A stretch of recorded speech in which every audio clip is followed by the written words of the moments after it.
Technician secretary பொதுச் செயலாளர் தனபால், வெப்சியில் வந்து இணைச்செயலாளராக நான் இருக்கிறேன். இப்போ விஷால் சாரை பற்றி நாங்கள் வந்து தவறாக பேசிட்டோம் அப்படின்னு சொல்லிட்டு தான் என் மேலே ஒரு குற்றச்சாட்டு நிலவி வந்துகிட்டு இருக்கு.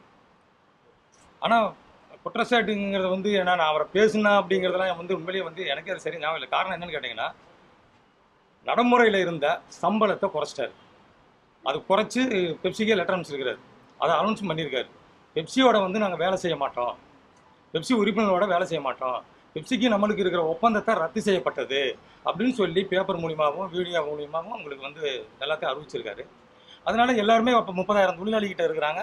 அவங்களுடைய வாழ்வாதாரம் என்ன ஆகுறது அப்படிங்கிற ஒரு கொந்தளிப்பில் எல்லாருமே வந்து பேச வேண்டிய சூழ்நிலை ஏற்பட்டுச்சு. அதனால நாங்கள் வந்து எல்லாருமே அங்கே பேசும்போது என்னென்னா, சிறிய வார்த்தைகள் வந்து தவறாக வந்திருக்கா என்னங்கிறது எனக்கு சரியே தெரியல. அப்படி அவரை பர்டிகுலராக விஷால் சாரை நாங்கள் பேசியிருந்தால் அதுக்கு நான் வருத்தம் தெரிவிச்சுக்கிறேன். இதுதான் காரணம்னா நான் வருத்தம் தெரிவிச்சுக்கிறேன். 30,000 தொழிலாளிகளுக்காக அதை நான் வருத்தம் தெரிவிச்சுக்கிறேன் அப்படிங்கிறத சொல்லி. அன்புள்ள சகோதரர் விஷால் அவர்களுக்கும் அனைத்து தயாரிப்பு சங்க நிர்வாகிகளுக்கும் வணக்கம். துரதிருஷ்டவசமாக தற்போது நிலவி வரும் அசாதாரணமான சூழ்நிலையை தங்களுக்கோ தங்கள் நிர்வாகிகளுக்கோ விலக்கி சொல்ல வேண்டிய அவசியமில்லை. அனைத்தும் தங்களுக்கு தெரியும். நட்பு மற்றும் சகோதர உணர்வுடன் இயங்கி வந்த நமது இரண்டு அமைப்புகளுக்கும் இடையே பெரிய பகைமை போல் ஒரு தோற்றம் ஏற்பட்டுள்ளது. இது ஒரு மாயத் தோற்றமே என்பதை காலம் விரைவில் உணர்த்தும். தயாரிப்பாளர்கள் இல்லாமல் நம் திரைப்பட உலகம் இல்லை என்பதை தொழிலாளர்கள் நன்கு உணர்வர். அதுபோல தொழிலாளர்கள் இல்லாமல் ஒரு திரைப்படத்தை உருவாக்க முடியாது என்பது தயாரிப்பாளர்களுக்கு தெரியும்.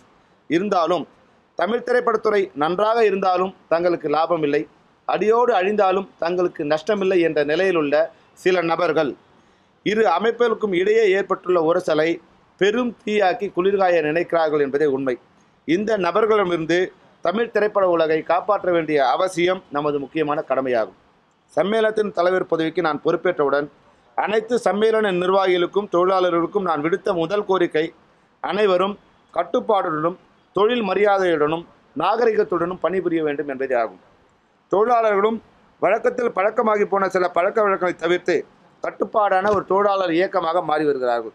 காரணமின்றி படப்பிடிப்பை நிறுத்துவது, தொழில் புரியும் இடத்தில் தன் விவாதங்கள் போன்ற எதுவும் சரியான காரணங்களுக்கு கூட தனிப்பட்ட சங்கங்கள் எடுக்கக்கூடாது. சம்மேளனம் மட்டுமே எந்த ஒரு முடிவையும் எடுக்கும் என்ற கட்டுப்பாட்டையும் கொண்டு வந்துள்ளோம். இதை மீறி மதுரையில் பில்லா பாண்டி திரைப்பட படப்பிடிப்பு பயணப்படி வழங்கவில்லை என்ற காரணத்துக்காக நிறுத்தப்பட்டது. இருப்பினும் பயணப்படியை மீறி இந்த திரைப்படத்தில் வேறு சில பிரச்சனைகள் இருக்கின்றன. இருந்தாலும் சம்மேளனத்தின் அனுமதியின்றி அந்த திரைப்படத்தின் படப்பிடிப்பில் கலந்து கொள்ளாதது தவறு என்பதை சம்மேளனத்தின் பொதுக்குழு ஏகமனதாக தீர்மானம் செய்து சம்பந்தப்பட்ட சங்கத்திற்கு தெரிவித்தனர். அவர்களும் தங்கள் தவறை உணர்ந்து வருத்தம் தெரிவித்துள்ளனர். இதனாலும் இதைத் தொடர்ந்தும் சில காரணங்களால் பல்வேறு நிகழ்வுகள் நிகழ்ந்துவிட்டன. 25,000 தொழிலாளர்கள் கொண்ட ஒரு அமைப்பை பெப்சியை உடைப்போம், பெப்சியை தடை செய்வோம், பெப்சியை ஒழித்து விடுவோம் என சம்பந்தப்படாதவர்கள் கூட தூண்டிவிடும்போது உணர்ச்சிகரமான இந்த தொழிலாளர்களை கண்ட்ரோல் செய்வது எவ்வளவு சிரமமான காரியம் என்பது நான் உங்களுக்கு சொல்லி தெரிய வேண்டியதில்லை. கடந்த காலங்களில் இதுபோன்ற நிலை ஏற்பட்ட போது உயிர் பலி உட்பட எத்தனை வன்முறைகள் ஏற்பட்டது என்பது அனைவருக்கும் தெரியும்.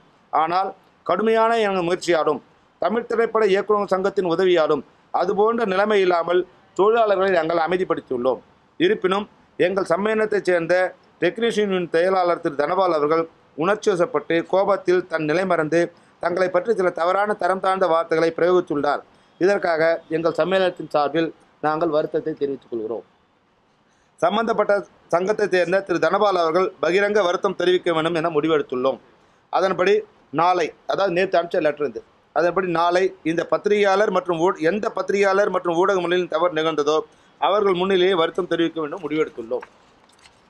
எனவே தாங்கள் திரு தனபால் அவர்களின் வருத்தம் தெரிவித்ததை ஏற்று இந்த பிரச்சனைக்கு ஒரு முற்றுப்புள்ளி வைக்க வேண்டும். பழையபடி சுமூகமாக இயங்க வழிவகை செய்ய வேண்டும். அனைத்து பிரச்சனைகளையும் பேச்சுவார்த்தை மூலம் உடனடியாக முடித்து வைக்க வேண்டும் என அன்புடன் கேட்டுக்கொள்கிறோம். தற்போது திரைப்படத்துறையில் ஒரு சின்ன பிரச்சனை தயாரிப்பாளருக்கும் தொழிலாளருக்கும் இருந்துகிட்ருக்கு.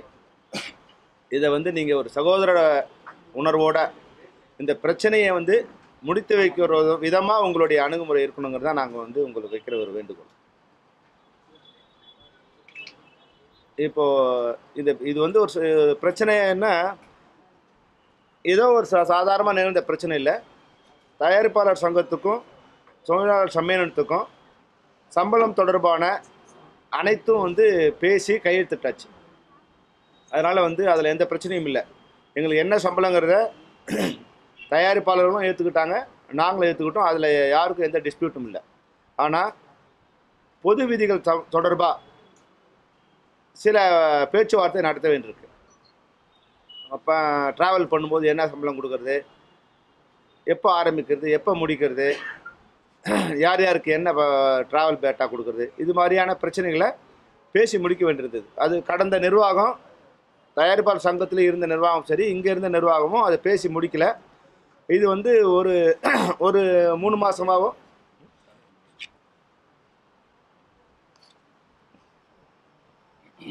இது ஒரு 3 மாதமாகவோ இல்லை வந்து 4 மாதமோ இல்லை, இது வந்து ஒரு 6 வருஷமாக இந்த பிரச்சனை தொடர்ந்துகிட்டே இருக்குது. இதை முடிக்காமல் வந்து பெப்சியும் இல்லை சங்கமும், தயாரிப்பாளர் சங்கமும் அதை இழுத்துட்டே வராங்க. அதனால் என்ன ஆகுதுன்னா வந்து சில நேரங்களில் வந்து கட்டுப்பாடை மீறி சில நிகழ்ச்சிகள் நடந்துடுது. அதனால் நாங்கள் வந்து பதவிக்கு வந்த உடனே தயாரிப்பாளர் சங்கத்துக்கு வச்ச முதல் கோரிக்கை என்னென்னா, தயவு செய்து இந்த பொது விதிகளை பேசி கையெழுத்திட்டு ஒரு புத்தகத்தை நம்ம ரிலீஸ் பண்ணிடுவோம். முன்னாடி 2008 வரைக்கும் அந்த புத்தகம் இருந்தது.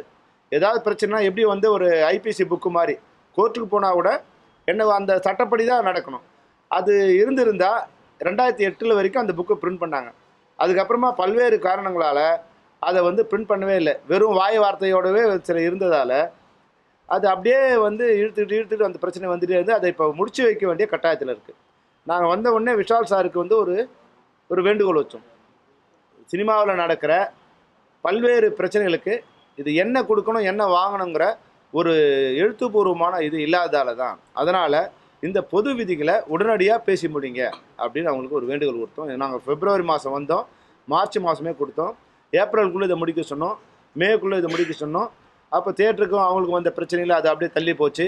அப்புறம் ஜிஎஸ்டியால் வந்த பிரச்சனை தள்ளி போச்சு. இது மாதிரி தள்ளி வந்துட்டு இருந்ததால் ஒரு சரியான புரிதல் இல்லாத இருந்தாலும் நாங்கள் வந்து 2 அமைப்புகளுக்குள்ளேயும் வந்து ஒரு நல்ல நட்புறவும் ஒரு புரிதலும் இருந்ததால் நாங்கள் கொஞ்சம் பேசி அதை வந்து பிரச்சனை இல்லாமல் கொண்டு வந்து எங்களுக்குள்ளேயே சில சுய கட்டுப்பாடுகளை வச்சோம். அதாவது வந்து படப்பிடிப்பை எந்த காரணம் கொண்டு நிறுத்துறதில்லை, நிறுத்த வேண்டிய அவசியம் வந்தால் தயாரிப்பாளருக்கோ இல்லை சம்மேளனத்துக்கோ தெரிவித்து அதை பண்ணுறது அப்படின்னு பல்வேறு ஒழுங்குகளை நாங்கள் கொண்டு வந்தோம். ஒரு இடத்துல வந்து அந்த ஒழுங்கை வந்து சில காரணங்களால் ஒன்லி பேட்டா மட்டும் இல்லை, ஆனால் அது சில காரணங்களால் அந்த படம் மதுரை பில்லா பாண்டி நிறுத்தப்பட்டது. அது பல்வேறு காரணம் இருக்கா, தனியாக இது பண்ணோம். அது இருந்தாலும் காரணம் இருந்தாலும் அது பண்ணியிருக்க வேண்டாம் நான் நினச்சோம். அது சம்மந்தப்பட்டவங்க சொல்லிட்டோம். அது வந்து என்ன ஆச்சு வந்து அதனால் திடீர்னு வந்து ஒரு நட்பு முறிகிறா போல் ஒரு நிகழ்வு ஏற்பட்டுச்சு. அதனால தான் அதை தொடர்ந்து வந்த பிரச்சனை தான் இதெல்லாம் காரணம். உங்களுக்கு அதுக்கப்புறம் நடந்தது எல்லாமே தெரியும். நாங்களும் வந்து இப்போ என்ன அமைப்பில் இருக்கிறவங்க வந்து சில எல்லாரையும் வந்து கண்ட்ரோல் பண்ணுறதோ இல்லை வந்து கன்வின்ஸ் பண்ணுறதோ கஷ்டம். 100% பண்ண முடியாது. அது சில நேரங்களில் வந்து 1% 2% இது மாதிரி நடக்கும். அதை நீங்கள் வந்து சில பேர் என்ன பண்ணுறாங்க, எங்கே ஓட்டை இருக்கோ அதை மட்டும் ஃபோட்டோ எடுத்து காமிக்கிறாங்க.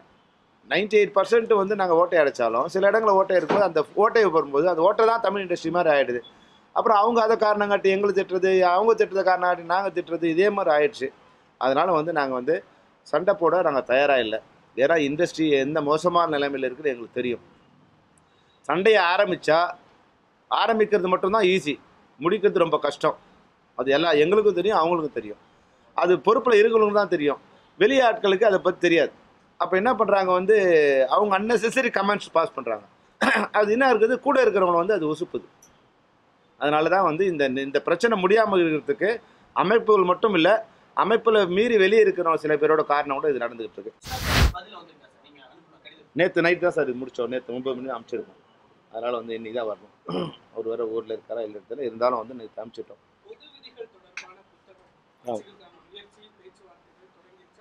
தொடங்கியாச்சு 8 வருஷமாக ஆயிடுச்சு சார். நாங்கள் வந்த உடனே தொடங்கியாச்சு.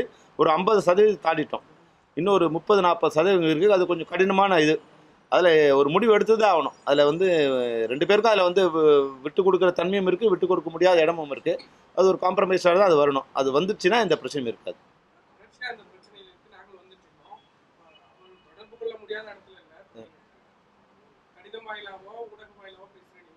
சொல்லிட்டோம். அது இது இப்போ அப்படி தான் இருந்துட்டு வந்தது. அப்படி தான் இருந்து நாங்கள் வந்து இது வரைக்கும் ப்ரெஸ்ஸுக்கு போனதும் இல்லை, இதுவும் இல்லை. எல்லாமே வந்து 100 தடவை உட்காந்து பேசிட்டோம். இது ஏன் ப்ரெஸ்ஸுக்கு சொல்கிறோம்னா, சில விஷயம் ப்ரெஸ்ஸுக்கு போயிடுச்சு. அப்போ வந்து அவங்களுக்கு மட்டும் அதை உலகத்துக்கு போன விஷயத்தை நாங்கள் அறையிலே உட்காந்து பேசி முடிக்க வேணாங்கிறது. ஏன்னா அவங்களும் வந்து ஹர்ட் ஆகிருக்காங்க. அதுக்கு ஒரு மருந்து போடணும்னு நாங்கள் நினைக்கிறோம். அதனால தான் ப்ரெஸ் அமைப்பில் இருக்கிறவங்க உங்களை மீறி வந்து செயல்படக்கூடாது. ஆனால் வாட்ஸ்அப் இருக்கிறதுனால ஆளுக்கு ஒரு கருத்து சொல்லி வந்து வாட்ஸ்அப் அனுப்புறாங்க. அதை நாங்கள் எடுத்து நியூஸாக போடுறோம். இதனால தான் நிறைய குழப்பங்கள் வருது. தனபால் வந்துட்டு அவர் வந்து தயாரிப்பாளர் சங்கத்துக்கு வேண்டுகோள் விடுத்து வந்து ஆவேசமா பேசுறாரு, அப்புறம் தன்மையா பேசுறாரு. அந்த ஆடியோ எல்லாம் எங்களுக்கு வருது. அதை எடுத்து தான் நாங்கள் நியூஸ் போடுறோம். அதை ஏன் நீங்க கட்டுப்படுத்த மாட்டீங்க? இல்லை, நாங்கள் ஒரு முடிவு எடுத்திருக்கோம் சார். சம்மேளனத்தை தவிர எந்த ஒரு விஷயமும் வந்து சம்மந்தப்பட்ட நிர்வாகிகள் இல்லை உறுப்பினர்கள் எதையும் வந்து பொது தளத்தில் பதிவிடக்கூடாது. அது மாதிரி பதிவிட்டால் உறுப்பினர் நீக்கம் உட்பட அனைத்து நடவடிக்கையும் எடுக்கப்படும். இது இனிமேல் வந்து ஏன்னா ஒரு சின்ன பிரச்சனை தான் வந்து பண்ணுறதால தான் அது 2 பேரும் அறைக்குள்ளே பேசிக்கிட்டா இல்லை 2 பேர் சம்மந்தப்பட்ட பேசிக்கிட்டா பிரச்சனையே இல்லை. இது பொது தளத்துக்கு போகும்போது என்ன ஆகிடுது, ஏன்னா சம்மந்தப்பட்ட முன்னாடி அவங்க ஒரு சிறிய வட்டத்தில் இருந்தாங்க. இப்போ விஷால்னா உலகம் முழுக்க தெரியுது.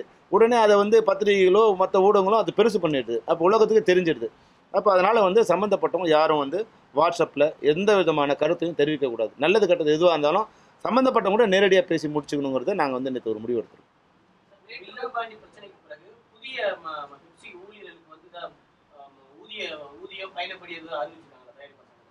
அறிவிச்சிருக்கலாம்.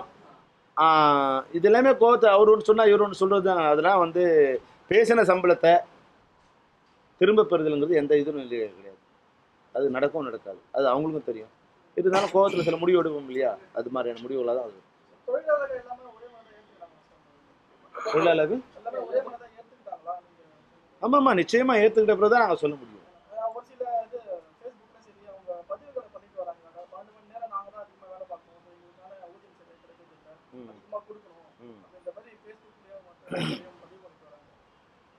அது இருக்க தான் செய்யும். ஏன்னா வந்து நாங்கள் அதிகமாக கேட்போம். அவங்க எங்களுக்கு வந்து வியாபாரம் இல்லை, இவ்வளோ தான் இருக்குதுன்னு சொல்லுவாங்க. கேட்குறதும் கொடுக்குறதும் வாங்கி தொடர்ந்துகிட்டே தான் இருக்கும். ஆனாலும் நாங்கள் இவ்வளோ தான் கொடுப்போம், இவ்வளோ தான் வாங்கிப்போம்னு சொல்லி நாங்கள் ஒரு அக்ரிமெண்ட் சைன் பண்ணிட்டோம். அதுபடி நாங்கள் வாங்கணும். அது குறைவாக இருந்தாலும் அதிகமாக இருந்தாலும், அதிகமாக இருக்குன்னு அவங்க நினச்சாலும் கொடுத்து தான் ஆகணும். குறைவாக இருக்குன்னு நாங்கள் நினச்சாலும் வாங்கி தான் ஆகணும். ஏன்னா நாங்கள் ஒத்துக்கிட்டு தான் எல்லோரும் சைன் பண்ணியிருக்கோம். அது முன்னாடி இருக்கும் சைன் பண்ணியிருக்காங்க சார். அது ஒரு புக்கே கொடுக்குறோம் உங்களுக்கு, என்னென்ன பேசியிருக்காங்கன்னு ஒரு புக்கே கொடுக்குறோம். என்ன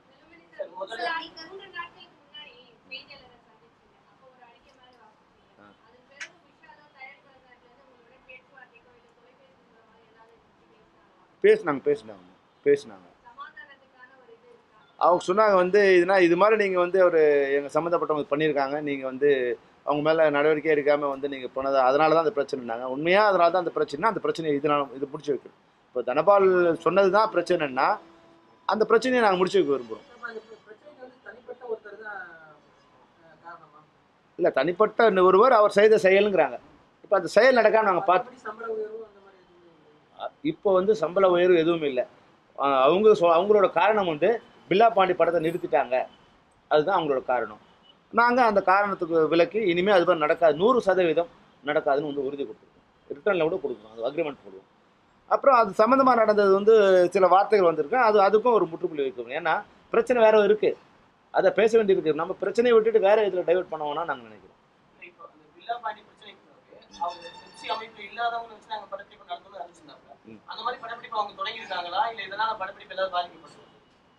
சார் நாங்கள் அது ஒரு ஏன்னா எங்களுக்குள்ள ஒரு நல்ல அண்டர்ஸ்டாண்டிங் இருக்குது. எங்களுக்குள்ளங்கிறது 2 அமைப்புக்குள்ள ஒரு நல்ல அண்டர்ஸ்டாண்டிங் இருக்குது. எங்கள் வார்த்தைகளோ அவங்க வார்த்தைகளோ நாங்கள் பெருசாக எடுத்துக்கல. ஏன்னா இப்போ 22 படம் இன்றைக்கி ஷூட்டிங் நடக்குது. 22 படத்துலையும் வந்து 50 தொழிலாளர்கள் தான் பணிபுரிகிறாங்க. ஏன்னா அதை உடனே எடுத்துக்கிட்டு நாங்கள் இல்லாமல் வந்து பழைய இதுவாக இருந்துன்னு வச்சிங்கன்னா உடனே வந்து படப்பிடிப்பு நிறுத்திருக்கலாம். அவங்களுக்கு நாங்கள் இது படப்பிடிப்பு நிறுத்தி நாங்கள் இது படத்தை காமிக்கலாம். இதெல்லாம் வந்து தேவையில்லாத ஒரு ஸ்ட்ரைக்கோ வேலை நிறுத்தம் என்பதோ ஒரு கடைசி ஆயுதமாக தான் தொழிலாளர்கள் பயன்படுத்தணுங்கிறத நான் எல்லாருக்கும் உணர்த்தியிருக்கேன். உடனே நிறுத்தணுங்கிறது இல்லை. அதனால் வந்து அவர் சொன்னாலும் மற்றவர் சொன்னாலும் இன்றைக்கி ரஜினி சார் ஷூட்டிங் நடக்குது, விஜய் ஷூட்டிங் நடக்குது, எல்லாரும் ஷூட்டிங் நடக்குது. எல்லாருமே வந்து எங்களோட தான் ஒர்க் பண்ணுறாங்க. அதனால் அது ஒரு கோவத்தில் வந்த வார்த்தையாக தான் நாங்கள் எடுத்துக்கிறோம்.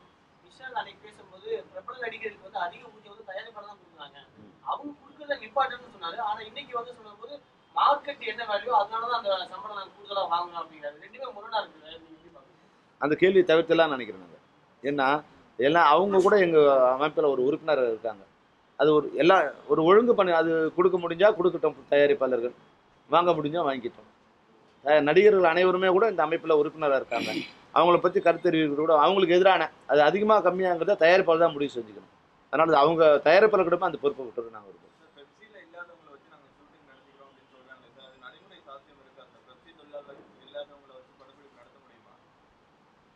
நடைமுறையில் சாத்தியம் இல்லை சார். ஒரு திரைப்படத்தை உருவாக்குது. இப்போ வந்து பெப்சி தொழிலாளர்லாம் யார்? நானும் பெப்சி தொழிலாளர் தான், சங்கரும் பெப்சி தொழிலாளர் தான், ஏ ரகுமானும் பெப்சி தொழிலாளர் தான். பெப்சின்னா வெறும் வந்து கேமரா அசிஸ்டண்ட்டும் இவங்கள மட்டும் கிடையாது. இன்னைக்கு யாரோ வச்சு தான் பண்ணி ஆகணும். அதனால வந்து ஒரு திரைப்படம் வந்து சரியான திரைப்படம் உருவாகணும்னா இந்த அமைப்பெல்லாம் உருவாக முடியாது. இந்த அமைப்பை ஒரு ஒழுங்கு பண்ணணும்னு நினச்சாங்கன்னா சரி. இது இல்லாமல் அது கோவத்தில் சொல்கிற வார்த்தையாக தான் நாங்கள் எடுத்துக்கணும். நாங்கள் இப்போ இல்லை நம்ம வந்து கடிதம் ஏற்கனவே கொடுத்துருக்கோம். 31ஆம் தேதிக்குள்ள அதை பேசி முடியுங்கன்னு வந்து இதெல்லாம் ஆரம்பிக்காத முன்னாடியே கொடுத்துருக்கோம். ஏன்னா நாங்களும் வந்து ஒரு 5 மாதம் வந்துகிட்டே இருக்குது. இதனால் பிரச்சனை வந்துட்டு இந்த சண்டை வர்றது காரணமே இந்த புத்தகம் இல்லாமல் இருக்கிறது தான். அதனால் அதை கொடுத்துருங்கன்னு சொல்லி ஒரு 15 நாள் முன்னாடியே வந்து 31/7க்குள்ளே முடிச்சுங்க அப்படின்னு சொல்லி, இல்லைனா அதை முடிச்சுட்டு நம்ம ஷூட்டிங் வச்சுப்போன்னு கூட நான் வந்து இதெல்லாம் அனுப்பிச்சிருக்கோம். அதனால் சீக்கிரம் முடிக்கணுங்கிறது தான் எங்களோட வேண்டுகோள்.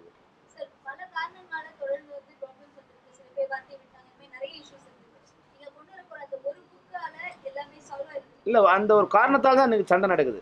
இப்போ ஏன் வந்து ஷூட்டிங் நிறுத்துறாங்கன்னு போனீங்கன்னா ட்ராவல் பேட்டா கேட்குறாங்க. ட்ராவல் பேட்டா வந்து 1 கொடுக்குறதா 2 கொடுக்குறதா அரை வாங்குறதா கால் வாங்குறதா இந்த சண்டை. இப்போ நாங்கள் ஒன்று கேட்குறோம், அவங்க ஒன்று கொடுக்கணும். இப்போ அந்த புத்தகத்தில் இருந்துன்னு வச்சுங்க, கையெழுத்து போட்டுட்டாங்கன்னா அது வாங்கி தான் ஆகணும், அவங்க கொடுத்து தான் ஆகணும். அப்போ அந்த பிரச்சனையே வராது இல்லையா? யாரும் எதிரிங்களே, எங்களுக்கும் அவங்க மேலே மரியாதை இருக்குது. இங்கே இருக்கிறவங்க வந்து எல்லாருக்கும் தெரியும் அவங்க தான் நம்ம சம்பளம் கொடுக்குறாங்க. ஆனாலும் சில நேரம் வாங்க முடியாத சூழ்நிலை வரும்போது அந்த கோபம் வருது. அதில் சில நேரங்களை வந்து மீறது. நான் அப்படி நினைக்கிறேன்.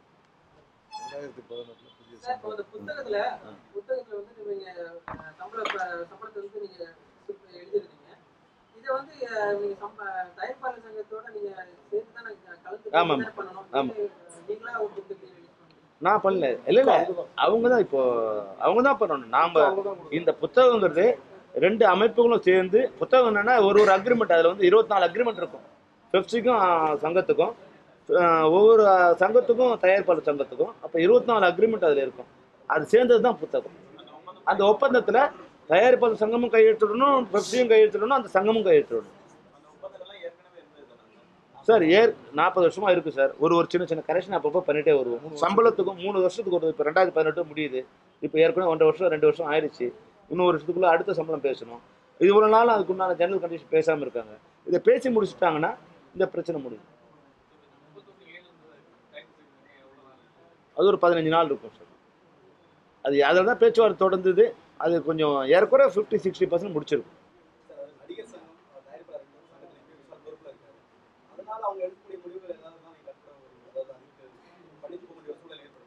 இது போல கேள்விகளை தவிர்க்கிறது நல்லது. யார் பலவான்னு காமிக்கிறதால ஒரு குடும்பத்தில் கணவன் பெரியவனா, மனைவி பெரியவனா, அப்பம் பெரியவனா, புள்ள பெரியவனான்னு காட்டணும்னு நினச்சா அந்த குடும்பம் உருப்படாது. அதுபோல் இங்கே எல்லாரும் பெரியவங்க தான். யாரும் சாதாரண ஆள் இல்லை. யாரும் இல்லாமலும் சினிமா நடக்காது. அதனால் நான் யாரும் பெரியவங்கன்னு சொல்லிக்க விரும்பலை. அவங்களே பெரியவங்கள, யாரும் பெரியவங்களா இருந்தால் நாங்கள் அதை ஏற்றுக்கிறோம். அவங்க தான் பெரியவங்களும் ஏற்றுக்கிறோம். அது அந்த ஈகோ எங்களுக்கு இல்லை. யார் பெரியவன் என்பதை விட தொழில் சுமூகமாக நடக்கணுங்கிறது தான் எங்களோட வேண்டுகோள். ஊதியத்தை குறைக்கிற நான் எப்பவுமே சொல்லலை. இல்லை எங்களுடைய விதிகள் இருக்கு இல்லைங்களா? எங்களோட விதிகளில் நாங்கள் ஒர்க் பண்ணும்போது சில இது வந்து அந்த செலவை வந்து 30% குறையுது. ஊதியத்தை குறைக்கதா சொல்லலை.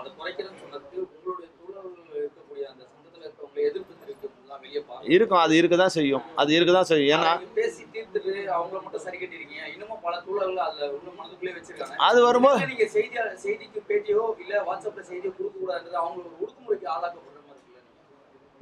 ஒடுக்குமுறைக்கு எப்படி இப்போ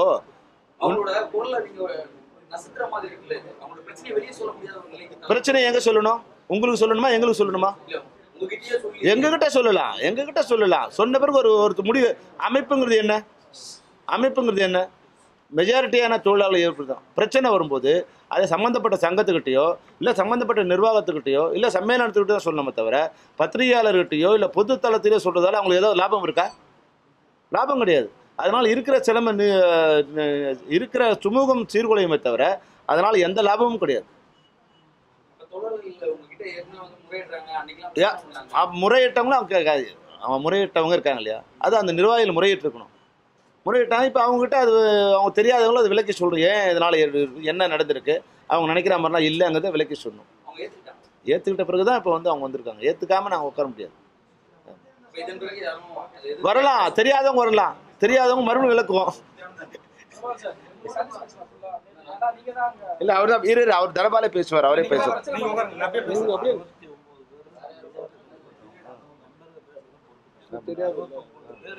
இப்போ இந்த ஃபெடரேஷன் இருக்கு இல்லைங்களா, இப்போ வந்து நாங்கள் இது எப்படி இருக்குன்னா 23 சங்கம் இருக்குது. தயாரிப்பு இயக்குனர் சங்கத்திலேருந்து கடைசியாக இருக்க சங்கம் வந்து 23 சங்கம் இருக்குது. அந்த 23 சங்கத்தோட தலைவர், செயலாளர், பொருளாளர் 3 பேர். அந்த 23 பேரும் சேர்ந்து 69 பேர் இங்கே இது ஃபெடரேஷன். இந்த 69 பேர் தான் முடிவு எடுக்கிறாங்க. இந்த 69 பேரும் ஒத்துக்கிட்ட முடிவு தான் நாங்கள் அனௌன்ஸ் பண்ணுறோம். அந்த முடிவு எடுக்கும்போது அந்த சம்மந்தப்பட்ட சங்கங்களுக்கு அந்த நிர்வாகிகள் விளக்க வேண்டியது அவங்களோட இப்போ சம்மேளனத்தோட பொறுப்பு இல்லை. அது அந்த நிர்வாகிகள் விளக்கணும். அப்போ தெரியாதவங்க இல்லை அன்னைக்கு வராதவங்க அது மாதிரி இருக்கலாம். அது மாதிரி சமயத்தில் வந்து தெரியும் போது ஒரு உணர்ச்சிக்கூடிய சூழ்நிலை வரலாம். அதெல்லாம் 9 பேர்த்த கட்டுப்படுத்துறது தலைவருடைய வேலை. என் சங்கத்தில் 1000 பேர்த்த கட்டுப்படுறது என்னுடைய வேலை. ஏன்னா அந்த மெம்பர் பண்ண தவறுக்கு தலைவரோ அந்த பெப்சி நிர்வாகமோ பொறுப்பேற்காது. அதை நாங்கள் தான் சரி பண்ணிக்கிறோம்.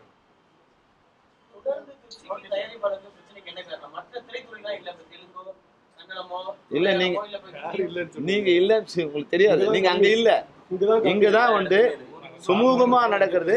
60 to 70% தமிழ்நாடு இந்தியாவிலேயே ஒரு ஒழுங்கா இருக்கிறது இங்க மட்டும். ஆரம்ப கட்டத்துல ஆரம்பிச்சதே இங்க தான். விசாரிச்சு பாருங்க, இந்தியா லெவல்ல எல்லாம் விசாரிச்சு பாருங்க, தெரியும் உங்களுக்கு. எதுவாக இருந்தாலும் பேசி தீர்த்துக்கலாங்கிறது இதுதான். இதுதான் 23 அமைப்பும் ஒரே ஒரு குடையின் கீழ் நல்ல அமைதியா இருக்குது இங்க மட்டும்தான். மற்ற இடத்துல எல்லாம் ஃபெடரேஷன்ல பிரச்சனை இருக்குது.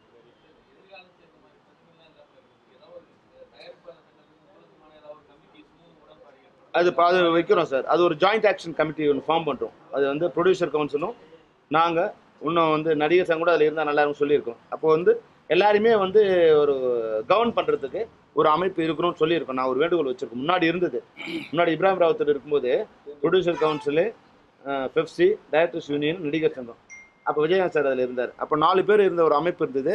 அதனால் வந்து இதுக்கு மேலே ஒரு அமைப்பு இருக்குதா, எல்லாருமே அதை கட்டுப்பட்டு இருந்தாங்களே. அதனால் வந்து அப்போ சும்மா நாங்கள் ஒரு வேண்டுகோளாக கூட கொடுத்துருக்கோம்.